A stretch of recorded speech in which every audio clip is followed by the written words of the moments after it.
So control release drug delivery system is our today's topic, and you will find this thing in your unit 1. So if I zoom it, so in unit 1 you will be getting control release drug delivery system, introduction, various terminologies, definitions, rationale, advantages, disadvantages, and then how you will select a drug for control release drug delivery, and what are the approaches, and including diffusion, dissolution, and ion exchange principles, and the physiochemical and biological properties what should be relevant. I will give you the introduction, then terminology, definitions, rationales, advantages, disadvantages, and how you select, and what then the remaining things. So let me first start with the introduction. So in introduction, let me tell you what is controlled release drug delivery. Maximum of the drugs we are actually taking orally. So whatever the drug molecules we are taking orally, it should show proper ADME properties, and it should show proper that means therapeutic efficacy. So that's why if there is a problem, then we have to design it. We have to design it in such a way, in a predetermined way, so that we can get very good release and proper therapeutic activity. So the control release drug delivery employs the drug encapsulation devices from which therapeutic agents may be released at controlled rate for a long period of time, or ranging from days to months. Can you imagine? So we are actually employing some devices or some system or some organized way, so that from that device or from that complex or from that organized formulation, it may release continuously. The release might be ranges from long period of time. Such system offer numerous advantages over traditional methods of drug delivery, including tailoring of the drug release rates, protection of fragile drugs, or increased patient comfort or compliance. Okay, and control release drug delivery system can include maintenance of drug levels within desirable range, and the need of fewer administration, optimum use of the drug in questions, and increase also the patient compliance. So if you follow this process, or if you develop some drug molecule in controlled way, the first thing is that the number of doses will be reduced. You will have no need to take the huge number of doses. Okay, so if I tell you some basic history, so it is not a very new. The actual story was started in 1940 and 1950s. So that time, one of the scientists, his name was Lipinski. He actually, for the first time, he actually developed some oral sustained release preparation, and then his preparation contained small coated beds. Those are actually used for the releasing of drugs slowly and constantly. So you have a drug molecule, you have done some coating. Right now coating is very common, but those days it was not so much popular. Okay, for the first time he actually tried this thing. So due to a presence of the coat or coating, the drug was actually released slowly and constantly. And then later the idea was developed by Baithi, and it was actually launched. For the first marketed drug is a sustained release product in 1952. And thereafter, for that is 30 years, there are lots of complication involved in the market, like low therapeutic efficacy. There are lots of drugs in those days which were actually not showing proper pharmacokinetic properties. That's why CRDS, that is controlled release drug delivery system, became so much popular, and it got a very high attention. Okay, so now what will be the ideal drug delivery system? So ideal drug delivery system should be inert, biocompatible, and then it should be mechanically strong. Also comfortable for the patients. A patient should not be feel unwell after taking this molecule. For example, injection. Many of you might be not happy with the COVID vaccine because of this needle and other things. So the delivery system, whatever we may prefer, it should be comfortable for the patients, and also capable of achieving high drug loading, and it should be safe from any accidental release, and it should be very simple to administer and remove, and it should be very easy and fabricate and sterilize. Okay, so this is the basic introduction. So let me tell you some terminologies and definitions. So this picture, whatever you are observing here, in this picture, I think it is very much common, and all of you are highly familiarized with this picture, because in biopharmaceutics also, this picture was actually shown to people that how our drug is actually moving around our body. And for example, you take oral administration, or you have taken some oral drug. So it will go first at the GIT, gastrointestinal tract. Then if there is no any absorption other thing, it will be directly get excreted. But if there is a proper absorption, then it will be in the circulatory system, and some molecule will be get excreted, and some molecule will be go into the tissues and also in the metabolic sites. So this is the process how your drug is actually moving. If you take intravenous injection, so same process will be remain. So ultimately you can see intravenous, intramuscular or subcutaneous. Ultimately it is actually coming into the circulatory system, and then it is getting excreted. So the drug must be in a very good concentration in our circulatory system, so that it can show proper pharmacokinetics and pharmacodynamics. Okay, so when I say concentration, I am basically trying to say plasma concentration. So the design of a dosage regime, where, how much, how often, and how long. So if there is a disease and you have identified the site of action and other relevant things, so you have to design in such a way that where your drug will reach, that is site of action, how much you are going to give, and how often and how long. Okay, so that proper plasma concentration can be maintained and you may get proper therapeutic effect. Okay, so you can see in my previous lecture also I have told you, and I think it is very much common for people. So if you have developed a drug molecule, if it is showing in this range, okay, this is the minimum effective concentration, and this is the from that toxicity level actually starting. So your drug concentration should be remain in this area. And in case you develop a drug molecule, it is showing very good concentration but high concentration. Okay, if it is not within the therapeutic window, if it is crossing, then it will show some toxic effect. This terminology is very much important, though I have told you in previous lectures also. Again today, I thought to share these things with you. Now, unit test is pharmacopoeia.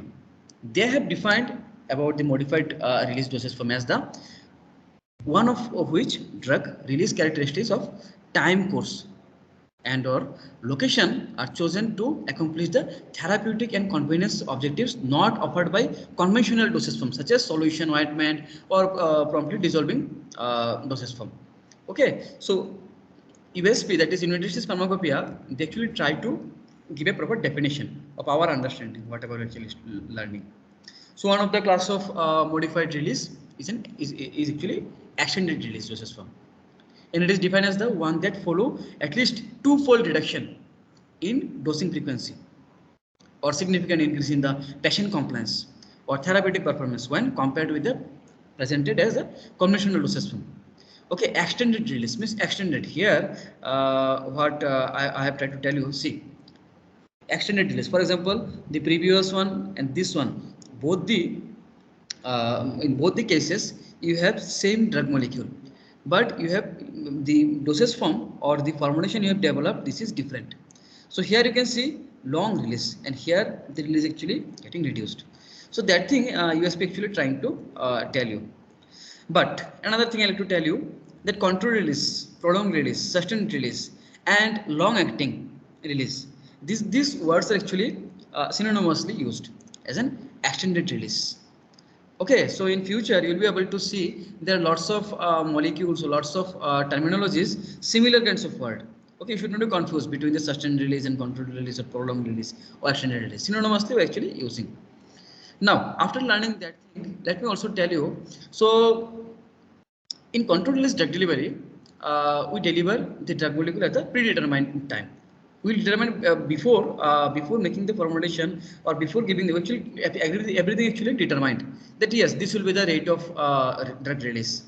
This will be the site of action, and for that period of time, 5 hours, 6 hours, and that hour of time, this substance will be remain in our blood concentration, plasma concentration. But sustained release tablet, what they allows? This allows the delivery of a specific drug at program rate that leads to drug delivery for a prolonged period of time. Okay, both the words is almost same, but slightly we can say different. So here we're actually giving for a prolonged period of time, and here we're actually already determining the rate or the local area.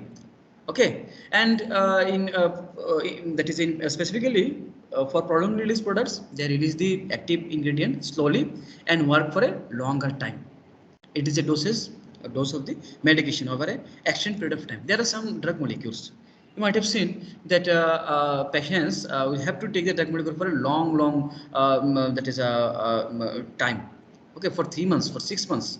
Okay, if a drug molecule a patient is taking for 6 months, and in a day he has to take the drug molecule for twice, so it will be not a very good drug delivery. So I can make it, I can modify it in such a manner so that you have to take the drug molecule only 3 times, 4 times, or 5 times in 6 months. Okay, there are drug molecules, so there are that is a formulations we have where we are taking one dose, and for 5 days or 6 days it will remain in your plasma concentration. Okay, in a within the therapeutic window. So if I tell you what are the differences, so controlled release, whatever I told, it will be predetermined, and in sustained release, we are actually trying to give the drug molecule for prolonged. Okay, so sustained release implies slow release of the drug over time period. It may or may not be controlled release. So you should try to recall these things. That yes, both the things are actually we used synonymously, but there are some differences. In this case, we are actually specifying for a certain period of we actually determined everything. Actually, everything is actually predetermined, and here we are giving the drug molecule for a specific period of time, and here it will give the long, prolonged that is a drug release. Now, after learning the terminologies and introduction, let me tell you the rationales, why we are actually trying to follow these things. So the basic rationale of controlled release drug delivery system should be to optimize biopharmaceutics, pharmacokinetics, and pharmacodynamic properties of a drug in such a way that its utility be maximized through the reduction of side effects. You see, in India, because of the high demand of Ayurveda nowadays, lots of Ayurvedic that is a specialist. They usually tell that in allopathy there are lots of side effects. Okay, yes, the stories I will not deny. There are lots of side effects in our modern medicine, or we call it as allopathy, but we can reduce those side effects.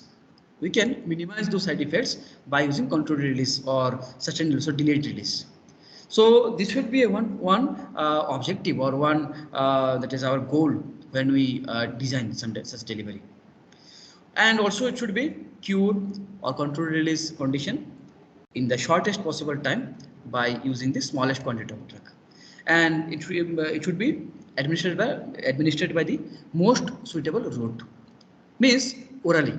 If you take the drug molecule through other intravenous and other route, patients will not like this thing. Okay, so that's why a very good that is a route should be preferred. Then immediate release, the delivery system lacks some features like dose maintenance, controlled release, or site targeting, and also to achieve prolonged therapeutic effect, what I have told you, and predictability in the drug release kinetics, and also deliver the drug at predetermined, what I mentioned. Now, what are the advantages? What I am teaching you, what are the advantages of such kind of system? First is the improved patient convenience. Then, in this case, reduction in the fluctuation of the steady state level. I am actually trying to tell you about the drug concentration. There will be no fluctuation. We can get a very good steady state level. Then increase the safety margin of the high potency of the drug. You see, there are lots of drugs actually highly potent drug. Okay, a very small amount of drug will be actually given to the patient. So in those cases, it is very difficult to maintain the steady state and also to maintain proper dose. In those cases, controlled release will be a very good option. Also, reduction in the total healthcare cost. Yes, it's a true fact. But in many of the cases, you will be observing that to make some controlled release formulation, the cost is very high. But yes, in some cases, it is working very nicely. It depends actually on drug, which drug you are actually giving, which small molecule actually giving. Okay, then reduction in the frequency of dose administration and also improve patient compliance. Then in the reduction in the total drug uses compared with the conventional therapy. Reduction in drug accumulation in the chronic therapy. Yes, there are lots of drug molecules are actually getting that is deposited in the adipose tissues. So in this case, it will not happen. Then reduction in the drug toxicity, that is local or systemic. Okay, in my previous lectures, I have mentioned you, told you that there are lots of drug molecules actually failed due to their toxicity. They are either failed in clinical trial stages, or if they pass in pharmacovigilance, that is phase 4, there are lots of that is patient problems actually arise, and ultimately due to toxicity the drug will be ultimately recalled. In this case we will not face such things. Then stabilization of the medical condition and also improve in bioavailability, and it will be also economical to the healthcare provided to the patients. If I tell you more in terms of the commercial or industrial advantages, because all of you are from our pharma field, many of you will start your own manufacturing company. So in industrial or commercial advantages, if I tell, so illustration of the innovative and technological leadership. You see, who will remain? Whose business will be remain? It says that change is the law of nature. Change is the law of nature. In Hindi, परिवर्तन ही संसार का नियम है. It was actually written on Gita. Okay, so what is change? Change means technological advancement. So the controlled is drug delivery. These things are actually advanced technology. So a drug molecule in 20th century, if it is showing some toxicity, if it is showing some problem like dosage regime or another problem, so but some company developed controlled release formulation of the same drug molecule, and they have brought that formulation to the market. So who will have the latest technology, who will have the best product, they will remain. So that's why technological leadership, then product cycle extension, then product differentiation, and also market expansion. If you have a good quality product, you can expand your market. And also patent extension, very important. You say patent is the best way to get royalty and to become rich. So if you have a molecule and that molecule is showing some problem, therapeutic issues or low dosage regime or toxicity, so for 20 years you will be having the patent right. You will be having the patent right for 20 years, but what next after that?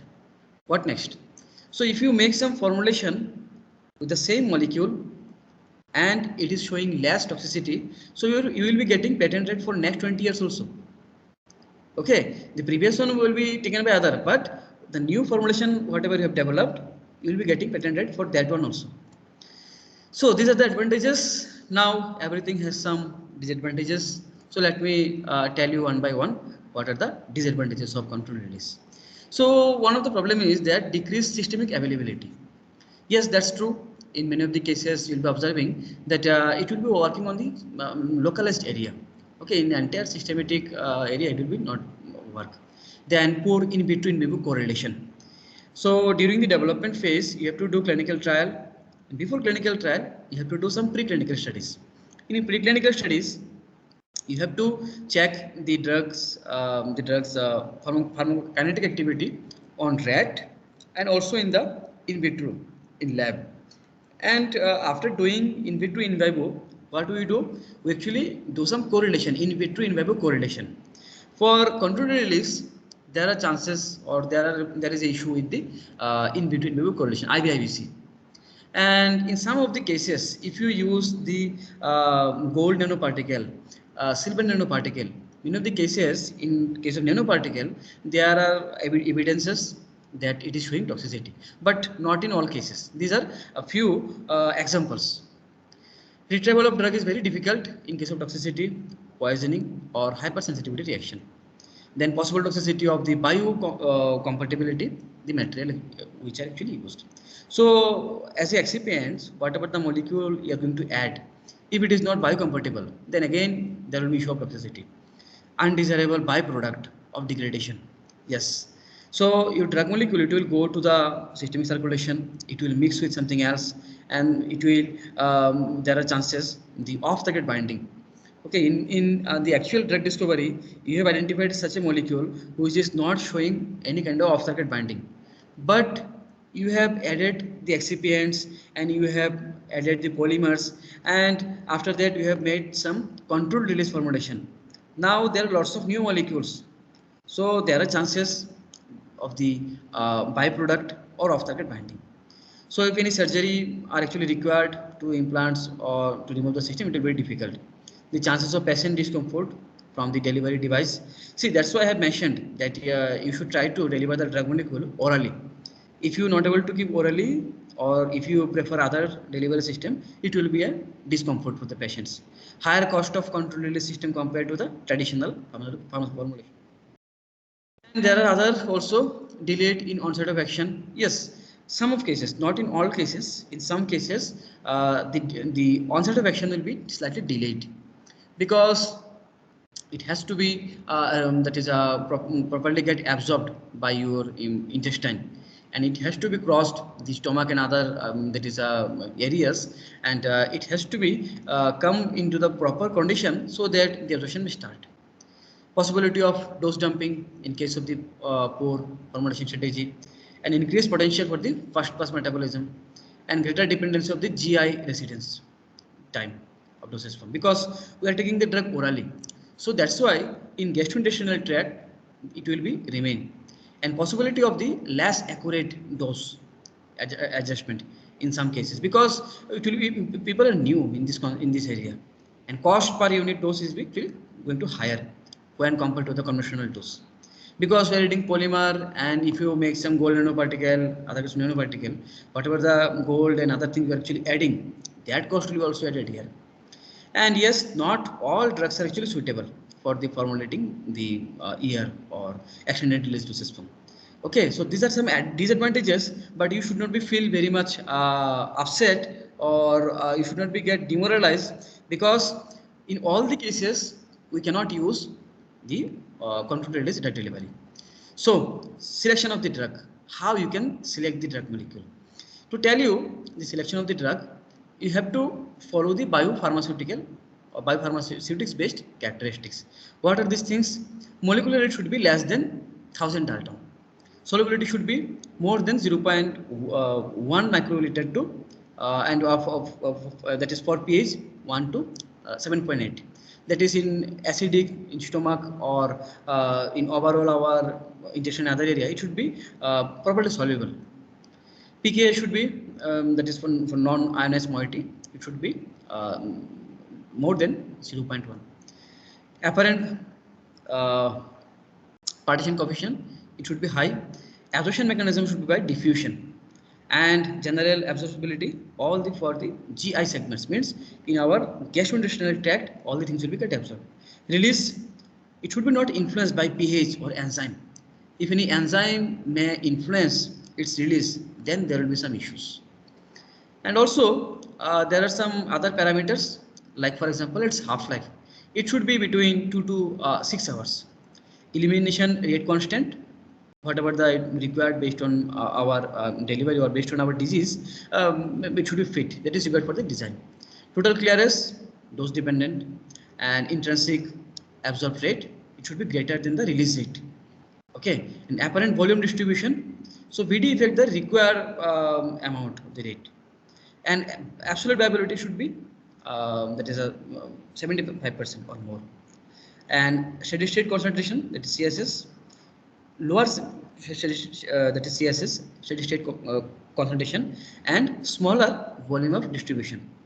Toxic concentration, so therapeutic window should be broader, means in my previous slide where I have shown you that is a toxic concentration level, it should not cross that level. Okay, and there are some drugs, whatever I have told you in my just few minutes back, that all the drugs will be not suitable.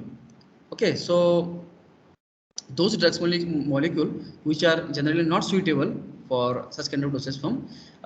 In those drugs which is the very short half life or long elongation half life or narrow therapeutic index, poor absorption, active absorption, or low or slow absorption, or expensive, that is first pass effect, though we shall not follow those things. Now, how you will design or how you will make such kind of controlled release formulation. So you can follow any of the three approaches. One is the diffusion, one is dissolution, and another is the ion exchange principle. Basically, ion exchange resins, whatever actually following. Diffusion, there are also two types, reservoir and matrix. Dissolution also there are two types, but in broadly we actually call it four types: encapsulation, seed granules, or microencapsulation, matrix, etc. Now, let me tell you one by one what is diffusion. So, all of you are aware. So, diffusion means in your first year you have studied the movement of molecule from a region of higher concentration to the region of lower concentration down to the concentration gradient. So, you can see here two types of diffusion I have tried to show you.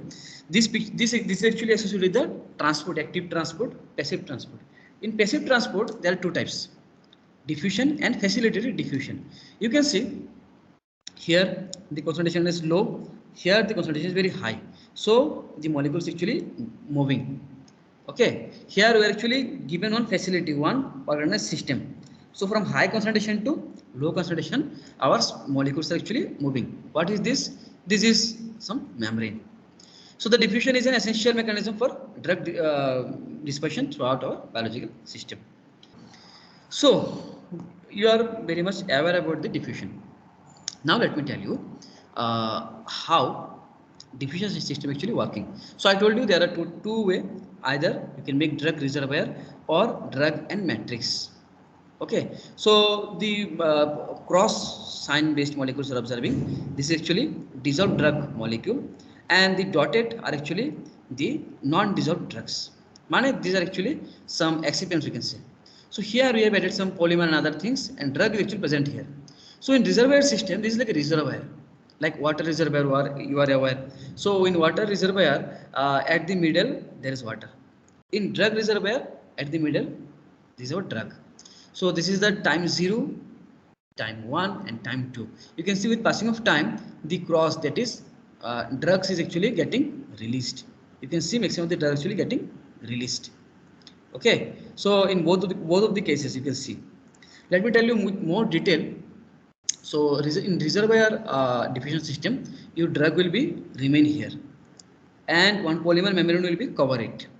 With passing of time, drug will be get released from here. It is also called as a laminated matrix device, and it is a hollow system containing an inner core surrounded by water soluble membrane, and polymer can be applied by coating or microencapsulation. The rate controlling mechanism is the drug will portion in membrane and exchange with the fluid surrounding drug by the drug by diffusion. Okay, so this is our entire formulation. Outside there are fluid, so it will through diffusion it will release. You can see here. This is the time 0. This is the time t. Commonly, there are lots of polymers are used like HPC, then ethyl cellulose, polyvinyl acetate, etc. etc. I will tell you more about polymer in my next lecture. Another is the matrix dissolution system. This is also in two types. One is the rigid matrix and another is the soluble matrix. In matrix, there will be no coating. Drug and polymer will be in a matrix form. You can see here, drug and polymer is in the matrix form. This is the time 0. This is the time t. So in passing of time, due to its concentration differences, the drug will be released from here. So rigid matrix diffusion, where we are actually using materials actually used in this case are insoluble plastics like PVP or fatty acid. And in that is soluble matrix diffusion, it is also called as the glassy hydrogels for popular sustain the release of highly water soluble drugs. So this is something about the diffusion or diffusion based release. Now let me tell you the dissolution. Dissolution, all of you are aware what is dissolution. You have studied very nicely. Here I have a very interesting animation. You can see NaCl, how it is actually get dissolved in water. This violet color balls are actually chlorine. The green color things are actually sodium, and together it has formed sodium chloride. And you can see these balls are actually water is coming, it is going here, and it is taking sodium and chloride. Okay, this is how water actually making the solution of sodium and chloride. That is NaCl, sodium and chloride actually get dissociated into the sodium ion and chloride ion, and water is actually catching them. Now, we are actually using this principle. What is dissolution? It is a process in which substance form solution. So, why it is important? Because when you administer a drug molecule orally, the drug has to pass the first dissolve into the gastrointestinal fluid before it can absorb to the blood and reach into the site of action. So, based on this phenomena, based on this understanding, we are actually trying to make some dissolution system. In this case also, you can make some reservoir dissolution control or matrix control. This is the time 0 and this is the time 2. With passing of time, you can see the cross, that is a drug molecule actually getting released here. In reservoir dissolution control also, in matrix dissolution control also. In previous case, it was actually dependent on the diffusion because of the cell membrane and other those lipidic area. In this case, it is actually morely relying on the solution, dissolution. Let me tell you more about the encapsulated dissolution system. You can see here, here is a soluble drug, that is water soluble drug. So what will happen? From here, drug will be released. It is also known as the coating dissolution controlled system. So dissolution rate of coat depend upon the stability and the thickness of the coating. Okay, so whatever the coating you are going to provide, based on that, its release will be happen. It makes color, odor, taste, also minimize GI irritation. So control this product by decreasing the dissolution rate of the drugs which are highly water soluble can be formulated by preparing appropriate salt or their derivatives, by coating the drug with slowly dissolving material, or by incorporating with the drug into a slowly dissolving carrier. Why we are doing such kind of things? Why we are telling about the slowly dissolving material? Because the drug is highly soluble. You have taken the drug, immediately it was that is dissolved in your GIT. So immediately it was dissolved, it means absorption will be very faster, and if distribution and metabolism other things happen very faster, so automatically elimination will be also very faster. So that's why we are trying to control its solubility basically. That's why you call it as a encapsulated dissolved system. Another is actually called matrix dissolution system. In this case, your soluble drug and the polymer and other things, it will be available in a matrix form. It is also known as the monolithic dissolution control system. So dissolution is controlled by altering the porosity of the tablet, decreasing its wettability or dissolving the slower rate. It follows the first order drug release. The drug release can be determined by the dissolution rate of the polymer. Whatever the polymer we actually added, if you just count or if you just try to determine the how much polymer actually released, you'll be able to understand. So these are the few examples. And another way you can develop some controlled release formulation is actually called ion exchange. In this animation, you can see there are lots of positive ion and negative ion. In the world, the positive and negative it is actually maintained. But here you are trying to exchange some ion. You are giving some positive ion and you are actually taking out the blue color ion. So what is ion exchange? It is a reversible inter-exchange of one kind of ion present on an insoluble solid with another of like charge present in a solution surrounding the solid, with the reaction being used especially for softening or making water demineralized, or the purification of the chemical or separation of substance. So we are actually using basically some ion is present, we are actually removing that ion for our own desire. Okay, like for example demineralized water or other things. If I tell you in pharmaceutical perspective, we are actually using ion exchange resins. So these are actually cross-linked water insoluble polymer carrying ionizable functional group. So these are actually used for taste masking also in our control release system, and the formulations are developed by embedding drug molecules in the ion exchange resin matrix. The core is then coated with a semi-permeable that is coating material such as ethyl cellulose. Okay, so basically, if we able to change the ion ingredients in that particular area, we'll be able to get better therapeutic efficacy. The system reduced the degradation of drug in GIT, and the most widely used and safe ion exchange reagent actually, this is called what is divinyl benzene sulfonate. In tablet formulation also, this ion exchange resins we use as a disintegrant, because if you take the drug molecule, the first thing which is happening in our stomach, it is called disintegration. Okay, if I tell you more about their pharmaceutical applications, not only in our manufacturing or pharmaceuticals, this also work as the catalyzing certain reactions, but also for the isolating or purifying various kinds of active ingredient. Three commonly ion exchange reagents are popular. One is the sodium polystyrene sulfate, then this thing called cholestyramine and cholestyramine. These are the applications. In the last part, let me discuss this part, and with this our today's lecture will be ended. Now the question is, what will the physiochemical or biological property of the controlled release reactor formulations? So let me tell you, physiological property, it should be like aqueous solubility, how much it is showing the solubility. Then partition coefficient, log P, how much it is actually distributing between water or our lipid. Then pKa, its ionization, stability, how much it is stable, or its molecular size and molecular weight. I have told you the range, that is less than 1000 Dalton, and how much it is actually binding with the protein. If I tell you about some biological factor, then absorption, all of you are aware what is absorption. Then biological half-life, that is T half, and then its dosage size, how much dose you have to take, therapeutic window, and absorption window, patient physiology. These things will be some property of our controlled release reactor system. So that's it from my side for today. I hope you got a very good insights about this controlled release drug delivery system. And tomorrow I will tell you how you can use the polymer to make such kind of drug release or such kind of system. The previous lectures, videos, and their slides are I have uploaded in my website. I hope many of you have visited my site. If you go here, pharma and ADS.